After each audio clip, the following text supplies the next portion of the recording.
Charles m'a dit que vous vous connaissiez depuis le lycée. Tu sais que c'est mon cousin préféré. Tu sais que j'ai pas les prix sur ma carte. T'inquiète. Non, non, je m'inquiète pas. C'est juste que je trouvais ça bizarre. Je savais pas que ça se faisait encore, en fait.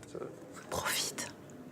La vraie histoire de cette série, je travaille avec un producteur qui s'appelle Antoine Pivnik, qui avait travaillé sur une série qui s'appelle Vice Versa, qui est passée sur Canal+, et qui jouait sur l'inversion des rôles entre parents et enfants. Et à la fin de cette série-là, il a proposé à la comédienne qui jouait dedans, donc Juliette Trezzanini, qui joue aussi dans Martin Sexe Faible, d'écrire une série qui jouerait sur l'inversion homme-femme. Juliette a fait appel à moi pour l'aider à écrire. Finalement, on écrit à 3 cette série-là. Et on s'est aperçu qu'il y avait beaucoup de choses à raconter sur ce thème.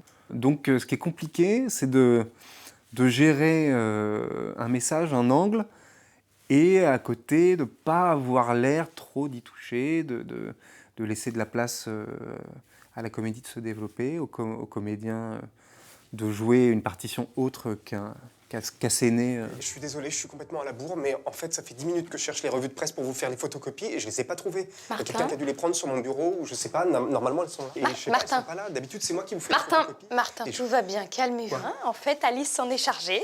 Hein. On les a, les photocopies. Comme normalement, c'est... Martin, enfin, calmez-vous, détendez-vous.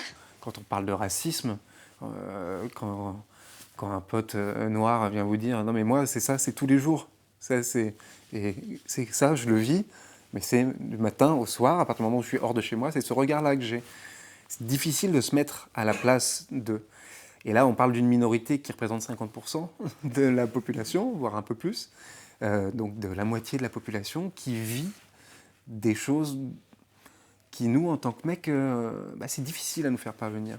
Être convaincu du problème et se mettre dans les chaussures des femmes pour se dire « Mais tu te rends compte, si tu devais vivre chaque situation dans cette position-là, est-ce que ça ne changerait pas un peu ta façon de voir, quoi. » C'est forcément pédagogique, il y a toute une part à la fois de dénonciation, d'éveil, et puis aussi toujours essayer d'y trouver la situation marrante, quoi, le comique qui en ressort. Il n'y a pas de problème d'ego. Antoine qui écrit aussi le producteur, mais moi je suis très attaché au dialogue. Lui va être assez fort pour dénicher la petite situation qui va faire mouche. Juliette pour me faire changer d'angle quand j'ai écrit une situation et me dire « Mais tu l'as vu comme ça ?» Il y a des codes. Martin, t'es sur Internet, donc t'es un produit, tu soignes le packaging, c'est tout. Martin, tu l'as entendu rôter ou pas, toi? Et qui c'est qui a décidé que les codes, c'était ça?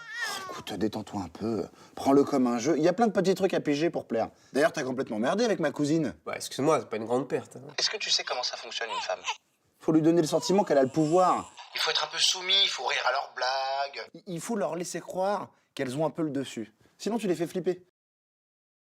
C'est une équipe qui accompagne, qui est à l'écoute, qui est force de proposition. Ils ont fait vraiment des propositions intéressantes. J'ai trouvé que tous les retours qu'ils faisaient étaient vraiment justes, très fins sur les scénarios. J'en attendais pas autant, en fait. Je m'attendais à quelque chose d'un peu plus... faut qu'on le fasse comme ça, Alors que là, c'était tout de suite dans des petits points précis, assez bien vus. Non, c'était vraiment agréable. Après, il y a toujours les histoires de délai et tout ça auxquelles il faut s'habituer quand on a l'habitude de mener ses propres projets et de passer...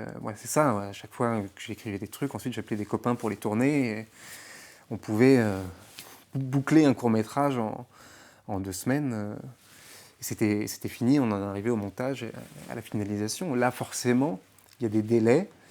Il y a, on pourra le dire dans 3 semaines.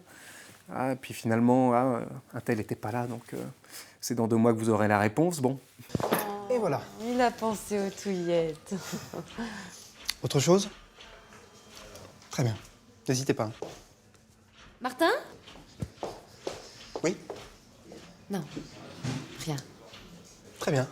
Et il y a beaucoup des comédiennes qui ont exorcisé, je crois, des expériences qu'elles ont eues aussi dans ces trucs-là. C'est-à-dire qu'elles ont pu renverser la situation et trouver ce petit plaisir de jouer des rôles qu'on leur propose rarement, au final, aussi.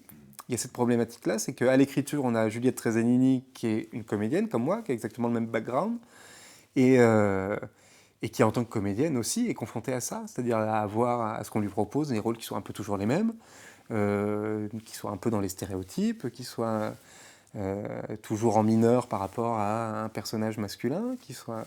Je crois qu'elle a pas bien compris qu'il y avait la main sur sa subvention. Hein. Allez, je te laisse, on se voit tout à l'heure. Je vous préviens, j'ai un quart d'heure, je déjeune à l'Assemblée. Allez-y, mollo sur la poudre, un peu, ça me fait des plaques. En fait, c'est moi qui vais vous interroger.